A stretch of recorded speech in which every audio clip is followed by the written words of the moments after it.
Hello, welcome back to the channel. Today I'm going to be covering something a little bit different. This is going to be a tech update, and I'm going to be giving a little bit of a lesson on why you should read the manual when you set things up, because they may have features that you don't know about, and you may have been using maybe kind of wrong for several years, and then you accidentally fix it and go realize that now you have a much better setup. So let's get into Wi-Fi routing and access points and stuff like that.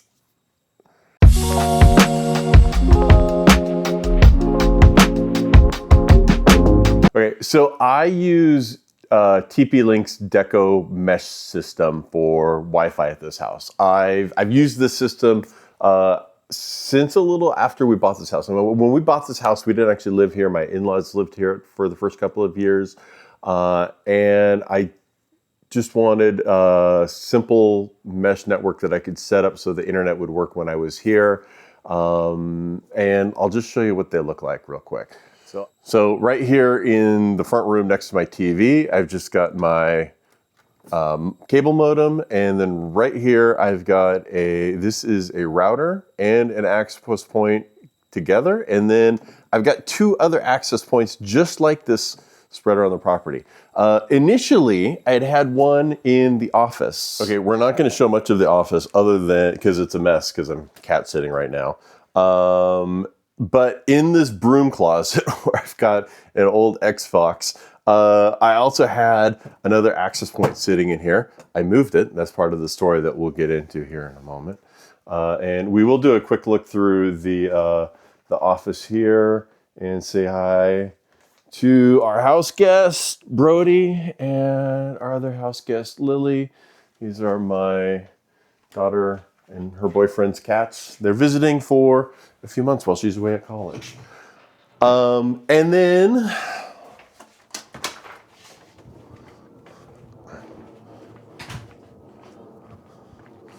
let's just take a quick walk through. And out in the garage, I had another access point, and it was usually up on this shelf right here next to a bunch of chemicals. That's a great place for it. And it was plugged into this power strip that I've got right here, which is right next to an Alexa, so I can listen to music out in the garage. Let's go back in the house, and we're going to talk about why I changed things, first of all, what prompted me to change things, and how I then found out things were off. Real quick, I talked about the mesh system that I'm using now. At my old house, before I moved in here, I had an edge router and a couple of access points. These are by Ubiquiti. These take a little bit more work to set up.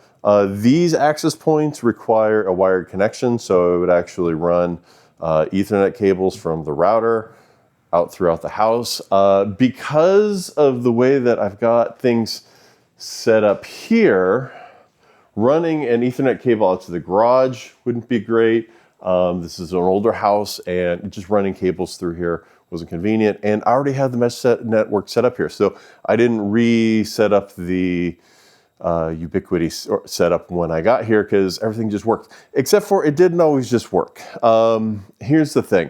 Between here in the front room where I'm at, I've got this wall which is blocking the office. So there is a staircase, there is in here a furnace. This is a furnace room.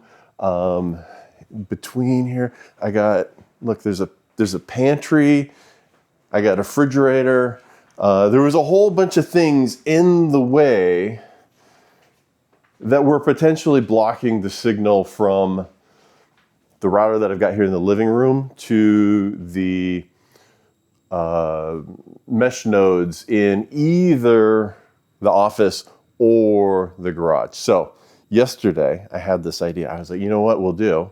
We'll change things around. We'll put, instead of having the node in the office, let's put it upstairs. So we go upstairs, and in here, in the back side of this room here, where I'm kind of setting up a new desk, I thought, you know what, I could put an access point here because there's not nearly as much blocking the signal here. There's just one wall between this and the one out front. And if I look out the window here, I can kind of see the garage. And so what if I put the other access point in the window of the garage, right there in the garage? So I did. So I've got the other access point up there in the window.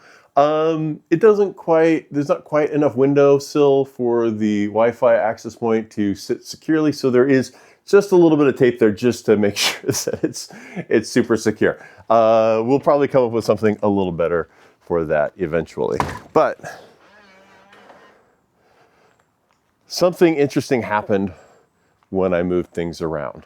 Let's take a look at the Deco app and see what it shows for my system now. When I first opened up the Deco app after making the changes, and all I did was move the access points from one location to another and unplug them from, in all cases, unplug them from a power strip and plug them directly into the wall, a new icon showed up in the Deco app. And this icon said PLC plus Wi-Fi, and it had a little electricity symbol by it.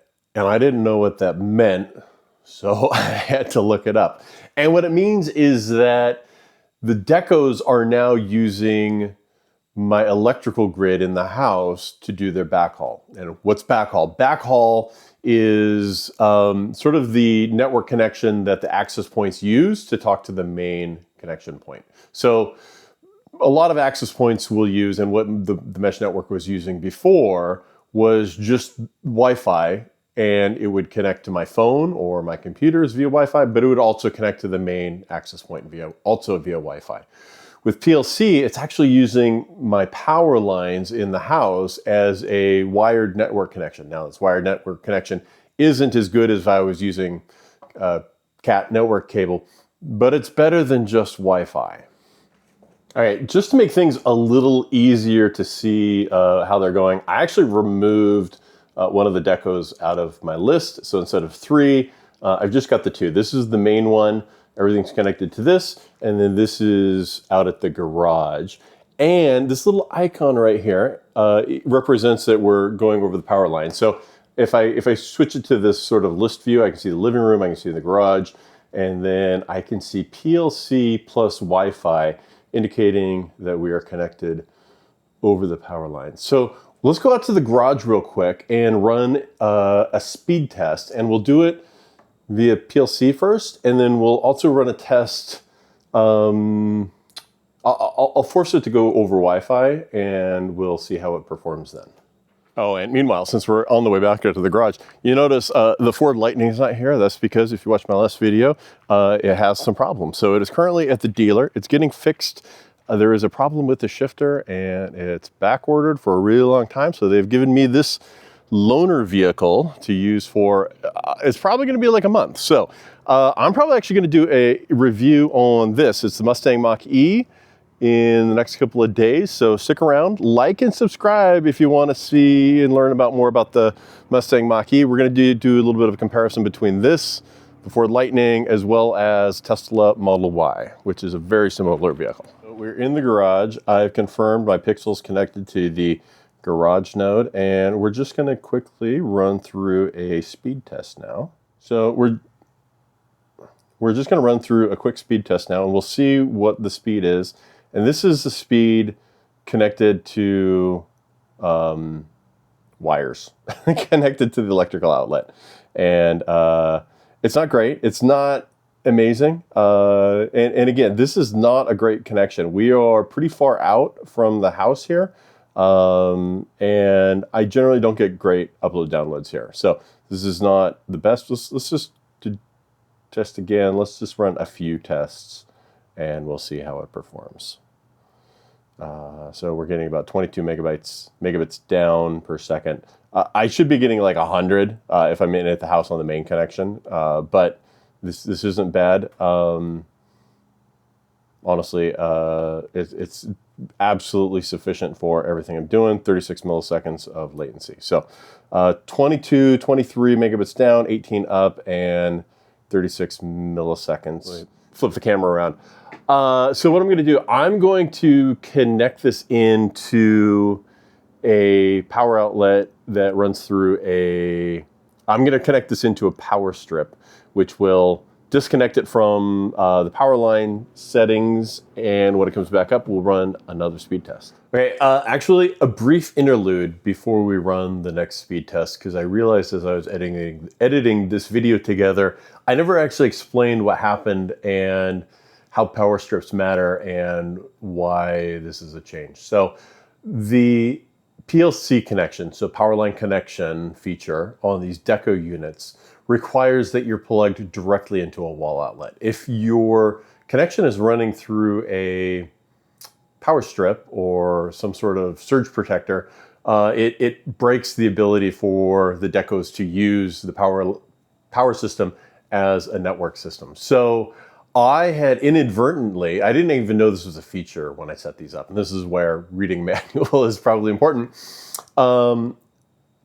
So all of my Decos previously were wired in through power strips, just because that's how I connected them, because they were in areas where other things happened to be. When I was moving around things to try and optimize the Wi-Fi network, I happened to plug them in directly into the outlets, and that's how I discovered the PLC functionality. And it is when I saw the PLC icon in the app that I sort of said, hey, what is this? And I decided I needed to search it. So that's why, sort of how we got here. And that's also how I'm running this test to force it in the other direction, is I'll just plug it back into a power strip, and therefore it disables it. Okay, so it took a little bit to reboot, come back up, powered online, and I'm trying to run speed tests, but I think my internet out here is crappy now that I don't have the wired connection, and it's taking a minute to actually run. Let's try this again. There we go. All right. So, rerunning a speed test now. This is without the Powerline backhaul. And we're at one megabit per second. This is more sort of the behavior that I had noticed before. Our upload seems pretty good. So maybe this is just a bad test. We'll rerun this test. And latency is actually a little better at 17. Let's test again. Let's see if we get a little better test results with our download. Still not great download speeds. Oh, it's coming up. It's 8, 6. So 5. Why are people texting me in the middle of I'm trying to record a video, you guys. So we're not seeing great speeds here. Functionally a quarter of what we were seeing before with Powerline backhaul in it. Well, let's just do one more test. Let's do one more. Oh, this one's a little better. Still not great. Still not great. And I think the thing is, guys, get out of here. I think the thing is we generally, it's just more consistent with the Powerline backhaul. So it's not super fast, but it is a lot more, it's a lot more consistent this way. Okay, so now I've added the Decos back in that I'd removed.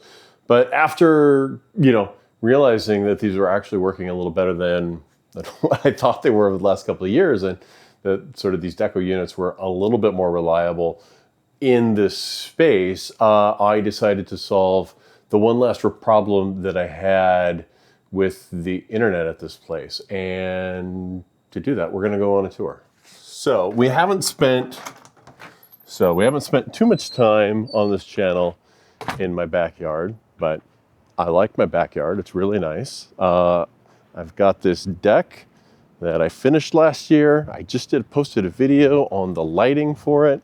But as you can see, we're now quite a ways away from the house. And by the time I get out here, all the way from the house back there, my internet is pretty spotty. So I solved that this week by installing yet another Deco unit. This is Deco's BE-5000. This is an outdoor rated unit, and I've just got it plugged into power, and it is meshed in with the rest of the mesh network, and this provides me power out here on the back deck. So I can be out here on the deck, relaxing, enjoying the outdoors, and I don't know, look at TikTok or YouTube and do what I want. But it's a little bit better than that even. So let's go on a little bit more of a tour. And this is something we really haven't done. I think I've got a couple of videos down at the boat, but let me show you how we get to the boat. So here's the deck. And here is my pathway down to the water. So I've got this trail that takes me down to the water, down to the lake, down to the dock, and where at times, not right now, I have the boat set up. And there was definitely no internet down here. In fact, cell phone signals down around this area are pretty poor.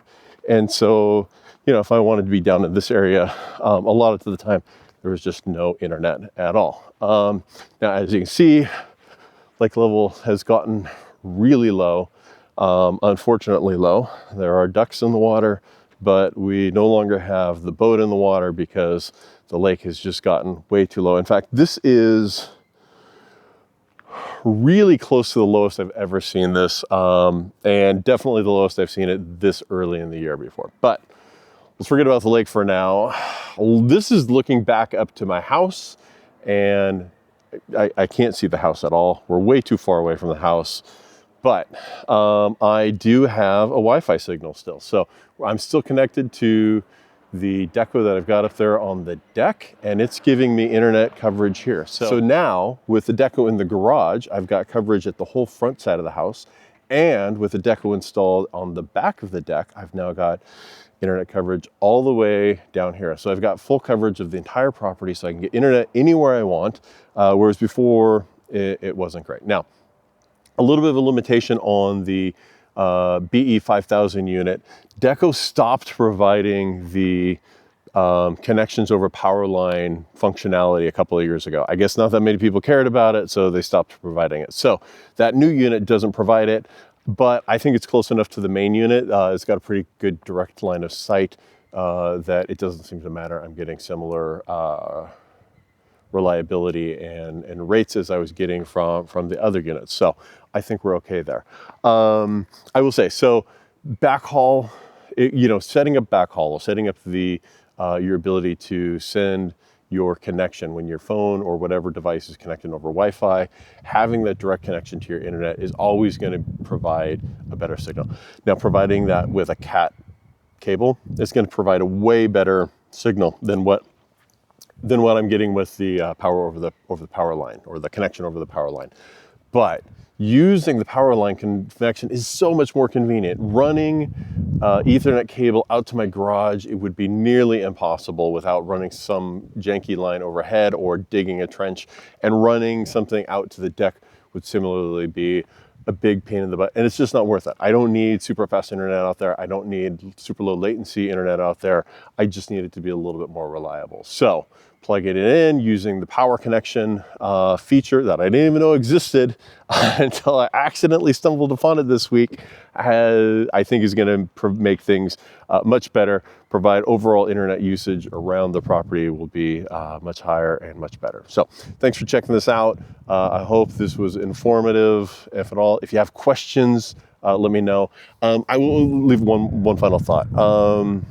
And I guess this is sort of a review of the TP-Link's Deco system.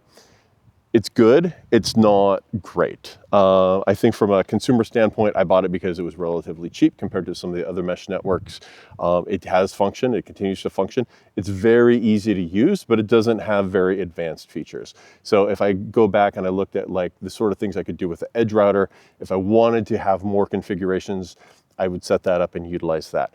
For what I'm doing now, I just don't have that much need for advanced networking. And so it's easier to just use the base simple configuration. So do I recommend the Deco? I think I'd recommend it for people who don't want to spend a lot of time making configurations and maybe don't want to pay the same rate as what like Eero or the Google Nest Wi-Fi are. Or it was at the time when I bought these units, was a little cheaper. Now I do know they've got some Wi-Fi 7, the most advanced things out there now.